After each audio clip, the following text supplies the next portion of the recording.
여러분 안녕하세요. 한주수입니다. 금주의 음악 추천 두 번째 시간인데요. 처음 에피소드에서 그 주에 새로 나온 앨범들을 추려서 소개를 했었다면요. 이번에는 올해에 나온 앨범들 중에 여름을 맞이해서 좀 시원한 사운드를 가지고 있는 앨범들을 한번 추천해 보려고 해요. 물론 방대한 리스트를 준비하지 않았지만 여러분들이 들으시면서 이 곡들은 좀 시원한 사운드가 있다. 이 여름에 좀 어울리는 느낌이 단다라는 생각이 들 수 있을 것 같은데요. 한번 바로 시작해 보도록 하겠습니다. 첫 번째 앨범은 첼시 커틀러의 How to Be Human이라는 앨범입니다. 이 아티스트의 첫 데뷔 앨범이지만 그 전에 저번 시간에 소개했었던 카이거와 함께했던 나노케이라든지 다른 EDM 주류 앨범들의 피처링으로 여러 번 참여했던 싱어송라이터인데요. 첫 곡 Sad Tonight이라는 노래가 굉장히 시원한 보컬 사운드를 가지고 있어서 여름에 어울리는 그리고 넓은 사운드가 아주 좋아요. 전체 앨범을 딜런 맥더글이 믹스했는데 이 첫 번째 곡만 매니 맥크레인이 믹스를 했고요. 앨범의 다른 곡들 안에서 좀 튀어나오는 약간 독보적인 사운드를 들려주고 있는데요. 또한 다른 대부분의 곡들은 첼시의 셀프 프로듀스 혹은 셀프 작곡인데 첫 곡만 다른 작곡가들이 참여를 해서 첫 곡에만 약간 굉장히 팝적인 사운드를 묻어냈고요. 그리고 앨범의 나머지 곡들에선 싱어송라이터 느낌의 곡들로 앨범을 풀어가는데요. 개인적으로는 이렇게 좀 잘 프로듀싱이 된 첫 번째 곡처럼 임팩트가 있는 곡들을 중요하기 때문에 사실 나머지 곡들이 좀 매력적으로 다가오지는 않았어요. 그렇지만 첫 번째 곡 새드 투나잇 같은 경우는 시원한 사운드가 아주 돋보이는 그런 곡이었어요. 자, 두 번째 앨범은 나일 호렌의 Heartbreak Weather이라는 앨범인데요. 프로듀서 줄리안 브네타의 사운드로 전반적인 앨범을 꾸려가는데 개인적으로 2018년도에 션 맨데즈 앨범 셀프 타이틀 앨범이죠. 거기서 엄청난 퍼포먼스를 보여줬던 테디 게이거가 참여를 했다는 이유 때문에 제가 약간 앨범을 좀 편식해서 듣게 되었는데요.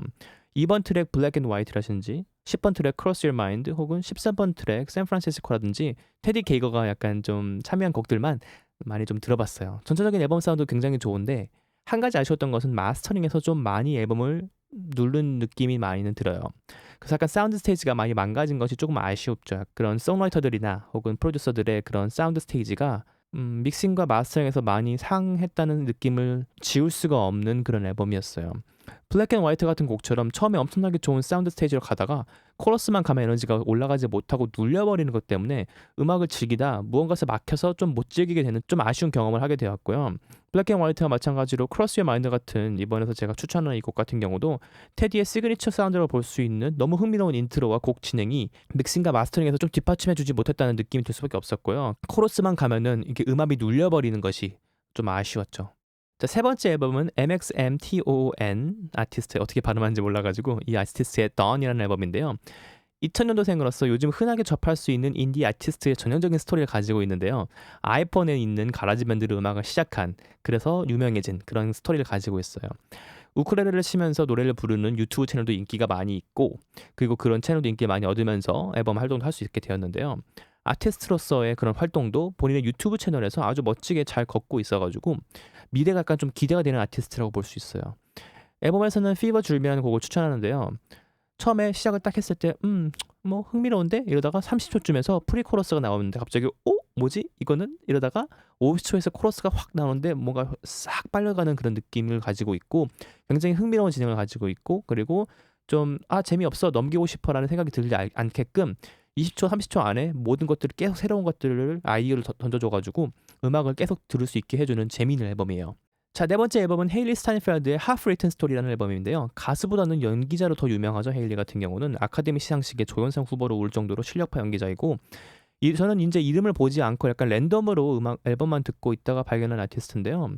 이 앨범의 첫 곡을 들었을 때 시원한 사운드와 믹스가 굉장히 인상 깊게 다가와서 이제 크레딧을 보니까 아니나 다를까 존 헤인스가 녹음했고 그리고 제가 제일 좋아하는 엔지니어인 설빈 기에나가 믹스를 했고 그리고 스털링 사운드의 랜디 머레이를 마스터링을 해서 하이 프로파일 프로덕션 앨범이라고 볼 수 있죠. 앨범 작곡가들과 연주자들도 두아리파 같은 톱 아티스트들 앨범에 참여했던 프로덕션으로서 듣기에 굉장히 재밌는 요소가 많고 특히 첫 곡 I Love You 같은 경우는 어쩌면 이번 저의 영상의 테마라고 볼 수 있는 시원시원한 사운드를 제대로 들려주는 여름에 어울리는 사운드라는 생각이 들었어요. 자, 다섯 번째 앨범은 레논 스텔라의 3, 2, 1이라는 앨범인데요. 1번 앨범 소개에서 여성 아티스트들을 굉장히 많이 소개했는데 개인적으로는 남자 목소리보다는 여자 아티스트들의 목소리를 좀 더 좋아하고 여성 아티스트의 음악을 더 좋아하는 편이에요. 레논은 특히 제가 살고 있는 캐나다 출신의 아티스트로서 헤일리 스타인펠드처럼 연기자 출신이고요. 이 앨범이 첫 데뷔 앨범이에요. 헤일리와 마찬가지로 하이 프로파일 프로덕션 앨범으로서 이 전 앨범들 속에서 이미 여러 번 언급이 되었던 매니 맥크린, 제이슨 조슈아, 설빈 기나 같은 좀 굉장히 높은 레벨의 믹싱 엔지니어들이 참여를 했고요. 당연히 프로덕션이 좋고 사운드도 굉장히 좋아요. 근데 음악적으로 봤을 때는 뭔가 묵직한 한 방이 좀 부족하다고 느껴진 앨범이에요. 정말 좋은 믹스가 나오기 위해서는 정말 좋은 곡들이 있어야 되는 것은 어쩌면 당연한 것인데요. 사운드적으로 약간 좀 아쉬웠다고 보기 좀 애매한 것들이 많이 있는데 곡적으로 좀 아쉬웠다고 더 느껴지는 것 같아요. 앨범에 이런저런 느낌을 주기 위해서 넣었다고 생각이 되는 프리보이나 Older Than I Am 같은 경우는요. 좀 갑자기 생뚱맞은 곡들이 왜 갑자기 들어오지? 라는 생각이 좀 들기도 했고요. 전체적으로 사운드는 나쁘지 않지만 곡들이 조금 크게 와닿지 않은 앨범이었어요. 개인적으로는 Kissing Other People이라는 곡이 가장 취향에 맞는 곡이었고 시원시원한 사운드를 또 들려주고 있죠. 자, 금주의 음악 추천 에피소드 이 두 번째 이번 마지막 앨범 소개 같은 경우는 리나 사와야마의 사와야마라는 앨범인데요. 음악 추천이라는 콘텐츠인데 뭔가 마지막 앨범 같은 경우는 제가 약간 네거티브한 얘기만 많이 한 것 같아가지고 마지막 소개 앨범 같은 경우는 좀 더 재미있고 새로운 것을 추천해야 할 것 같은 마음에 리스트에 넣은 앨범이에요. 뭔가 여러 가지 장르를 하나의 앨범으로 섞은 그런 앨범인데요. 하우스비트의 느낌의 곡부터 인디팝, R&B 그리고 갑자기 뉴메탈도 나오는 흥미로운 앨범인데요. 구성이 재미있지만 때론 진부한 사운드가 나와서 끝까지 듣지 못할 것 같다가도 갑자기 Love Me For Me 같은 곡에서 예전에 팝의 향수를 막 전화기 소리 나오고 가지고 있는 사운드 나와서 계속 듣게 되다가 배드 프렌드에서 가사가 왜 이러지? 라는 생각이 들어서 꺼버릴까 하다가 도쿄 러브 호텔 같은 곡에서 뭔가 모르겠지만 흥미로운 요소들이 계속 들려가지고 약간 앨범을 넘길까 말까 하면서 계속 끝까지 듣게 되었던 그런 앨범이에요. 다양한 사운드를 가지고 있어서 굉장히 흥미로웠던 앨범이죠. 자, 이렇게 금주의 음악 추천 에피소드 두 번째 편은 여기서 마무리하도록 하고 있고요. 다음 시간에 또 좋은 앨범 추천을 가지고 만나도록 하겠습니다. 그럼 다음 시간에 만나요. 안녕.